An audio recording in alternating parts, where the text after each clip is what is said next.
At the beach house, my sister said, we voted. You get the couch, we get the bedrooms. My dad just shrugged. You didn't help pay for anything anyway. I nodded, stepped outside to take a call, and 10 minutes later, the Wi-Fi, AC, and power all went out. They didn't know whose name was on the utilities until I drove away with the only set of keys. I, 32M, had been looking forward to this trip for months. The beach house wasn't just some vacation rental. It was the place my mom had loved more than anywhere else in the world. She'd spent her last good summer there, walking the beach every morning, collecting shells, watching the sunset from the deck. When she passed 2 years ago, she left it to me. Not to my sister, not split between us. Just me. The will was clear, the lawyer was clear, and I'd spent the last 24 months making sure the place didn't fall apart. My sister had always been Dad's favorite. That was just a fact I'd accepted somewhere around age 12. She was outgoing where I was quiet, charismatic where I was reserved. She knew how to work a room, how to make Dad laugh, how to get what she wanted. I was the one who showed up, who helped Mom with the house projects, who drove her to appointments when she got sick. My sister visited twice during those last 8 months. Twice. But this weekend was supposed to be different. Dad had suggested we all go down to the beach house together. Me, him, my sister, her husband, and their 2 kids. A family reunion, he called it. A chance to make new memories. I'd agreed because I wanted to believe we could be normal, that we could spend 3 days together without everything turning into a comparison, a competition, a subtle reminder of who mattered more. I should have known better. The drive down took 4 hours. I'd gone early to open up the house, check that everything was running, stock the fridge with groceries I'd paid for. The place looked good. I'd had the deck repaired last spring, replaced the water heater in January, paid someone to deep clean before summer started. The utilities alone cost me close to $400 a month, even when nobody was there. Property taxes were another beast entirely. But it was worth it. Mom had wanted me to keep it, to use it, to make it a place our family could always come back to. Dad and my sister arrived 3 hours after me. The kids spilled out of the car first, racing toward the beach with their buckets and shovels. My brother-in-law started unloading suitcases. Dad clapped me on the shoulder, said something about how great the place looked. My sister breezed past me into the house, already on her phone, already calling dibs on things I hadn't even offered yet. I followed them inside and watched as my sister walked straight to the master bedroom. The one with the king bed, the ocean view, the private bathroom. She dropped her bags on the floor and turned to her husband, telling him this was perfect, exactly what she needed. Then she moved to the second bedroom, the one with the bunk beds, and announced the kids would take that one. That left 2 rooms, the small guest room with the double bed, and the living room couch. I stood in the hallway, waiting for someone to acknowledge that I actually lived here sometimes, that I'd driven down early to set everything up, that my name was on every single bill. Nobody said anything. My brother-in-law brushed past me with another load of luggage. Dad was already out on the deck, beer in hand. My sister emerged from the master bedroom and looked at me like she'd just remembered I existed. She walked into the kitchen where Dad had come back inside to grab a snack. I was standing near the counter, still holding my own duffel bag, still waiting for someone to ask where I planned to sleep. My sister leaned against the island and announced that she and her husband had talked it over. They'd voted. She'd get the master, the kids would get the bunk room, and Dad would take the guest room. I asked where exactly I was supposed to sleep. She shrugged and said the couch was actually pretty comfortable. She'd napped on it last time she was here, 2 years ago, before Mom died, back when she still pretended to care. I looked at Dad, waiting for him to say something. Anything. He took a long drink from his beer, set it down, and told me I hadn't helped pay for anything anyway, so what did it matter? The words landed like a punch to the chest. I felt my jaw tighten, felt heat crawl up my neck. I hadn't helped pay for anything. I'd paid for everything. Every single thing. The mortgage was paid off, but the insurance, the taxes, the utilities, the repairs, all of it came out of my account. I'd spent thousands keeping this place running. Dad knew that. He had to know that. I asked him if he was serious. He shrugged again, said something about how I was being dramatic, how it was just one weekend, how I should stop making everything about me. My sister smirked. Actually smirked. She turned to her husband and said something about finally getting some peace and quiet. How nice it would be to have the good room for once. I felt something shift inside me. Not anger exactly, more like clarity. The kind that comes when you finally stop lying to yourself about who people are. I nodded slowly, told them I needed to take a call, and walked outside. The beach was empty. The sun was starting to dip, painting everything gold and orange. I stood on the deck for a minute, phone in hand, letting the wind pull at my shirt. Then I made the first call. The utility company answered on the second ring. I explained that I needed to suspend service at my property effective immediately. The rep asked if I was sure, mentioned something about reconnection fees. I told her I was sure. She put me on hold, came back 2 minutes later, and confirmed everything would be shut off within the hour. Next was the internet provider. Same conversation, same result. Then the security system. I called the company that monitored it, canceled the service, and reset the access codes to something nobody else would guess. The power company was last. I gave them the account number, verified my identity, and requested immediate disconnection. The guy on the other end paused, asked if there was a problem. I told him there wasn't. I just didn't need service at that address anymore. By the time I hung up, 15 minutes had passed. I walked back to my truck, popped the tailgate, and grabbed the metal lockbox I kept under the seat. Inside was the only other set of keys to the beach house, the ones I'd had made after Mom died, the ones nobody else knew existed. I pocketed those, left the box, and pulled out my duffel bag. I was halfway to the truck when the lights inside the house flickered once, then died. The hum of the air conditioning cut off. Through the window, I saw my sister's face appear, confused, annoyed. She called out to her husband, asking what happened. He said something back I couldn't hear. I climbed into the driver's seat, tossed my bag in the passenger side, and started the engine. My phone buzzed. Dad. I let it ring. It buzzed again. My sister. I declined that one too. The driveway crunched under my tires as I backed out. Through the rearview mirror, I saw Dad step onto the deck, phone pressed to his ear. My sister came out behind him, arms crossed, yelling something I couldn't make out. I shifted into drive and rolled toward the main road. My phone didn't stop buzzing for the next 30 miles. Update 1. I didn't answer any of the calls that night. There were 14 from Dad, 9 from my sister, a handful from my brother-in-law. By the time I got home, my voicemail was full. I deleted every single one without listening.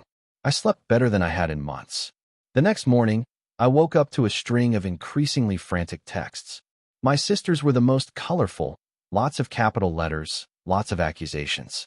She wanted to know what I'd done, why the power was out, how I could be so selfish. She said the kids were scared, that it was too hot to sleep, that I'd ruined the entire trip. Dad's messages were more measured, but no less demanding. He wanted me to fix this, to stop being childish, to think about the family.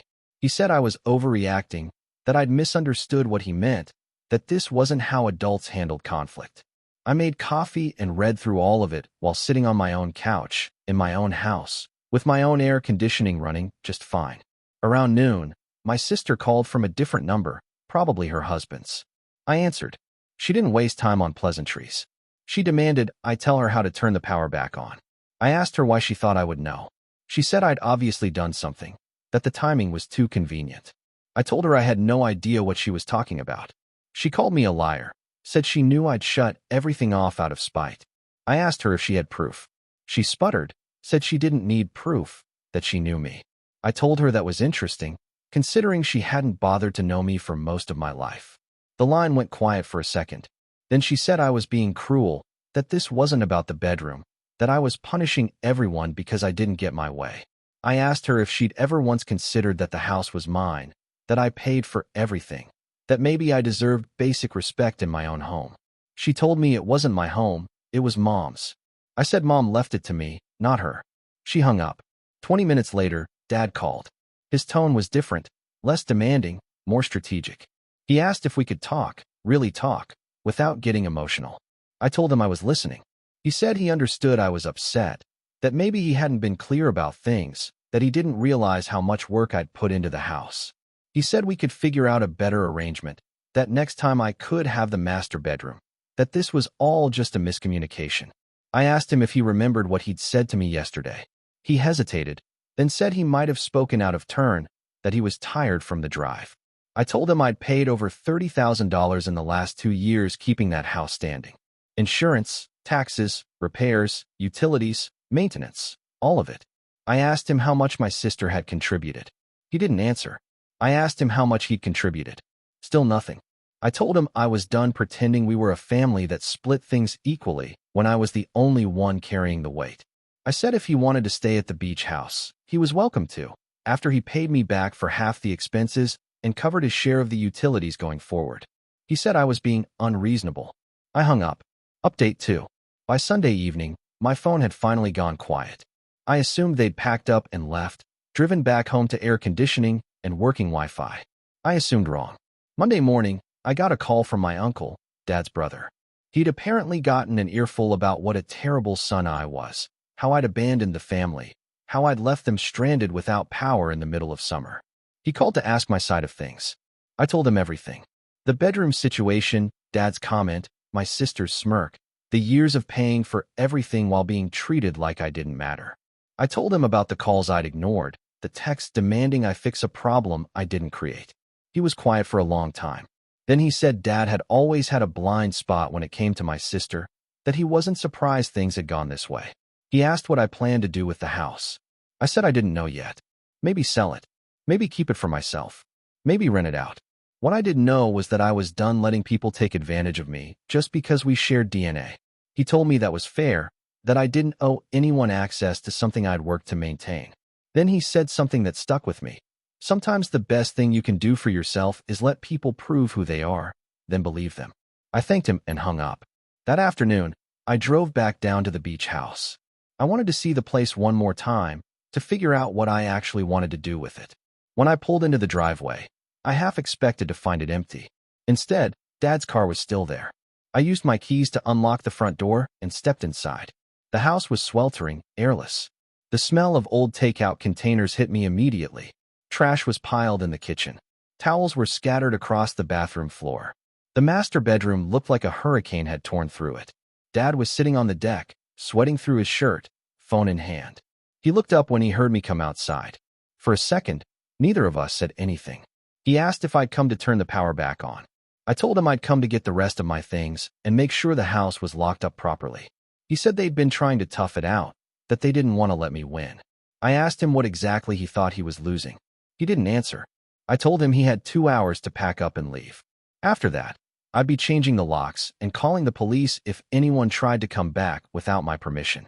He started to argue, said I couldn't do that, that this was family property.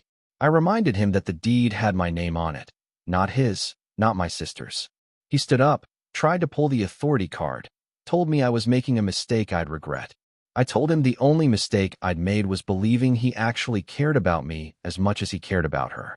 I walked back inside, grabbed the few personal items I'd left behind, and checked every room to make sure nothing was damaged beyond the mess. Then I went out to my truck and waited. 90 minutes later, Dad carried the last bag to his car. He didn't say goodbye, didn't look at me, just got in and drove off. I waited until his taillights disappeared, then went back inside and started cleaning. Update 3. It's been 3 weeks since the beach house incident. I haven't spoken to my sister. Dad sent one email, a long, rambling thing about forgiveness and family loyalty and how Mom would be disappointed in me. I didn't respond. What I did do was hire a property manager. Someone who could handle rentals, maintenance requests, bookings. The house is listed now, available for weekly stays during the summer, long weekends in the off-season. It's already booked solid through September. I kept 2 weeks in August blocked off for myself. Just me. No family votes, no bedroom negotiations, no comments about who paid for what. I'll sit on the deck, watch the sunset, and remember why Mom loved this place so much. My uncle called last week to check in. He said Dad's been complaining to anyone who'll listen, painting me as ungrateful and spiteful. My sister's apparently told her friends I stole her inheritance. The story gets more dramatic every time it's retold.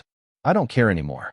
The thing nobody tells you about setting boundaries is how much lighter you feel afterward. For years, I bent myself into shapes trying to earn my father's approval, trying to compete with my sister's charm, trying to be enough. I paid for things I couldn't afford, swallowed comments that hollowed me out, showed up for people who never once showed up for me. I'm done with that now. The beach house is mine. The decision is mine. And for the first time in a long time, I'm choosing myself. My phone just buzzed, another message from Dad. I glanced at the preview. Something about needing to talk, about working things out. I swiped it away and went back to my coffee. Some conversations aren't worth having. Some people aren't worth the energy. And some bridges are better burned than crossed.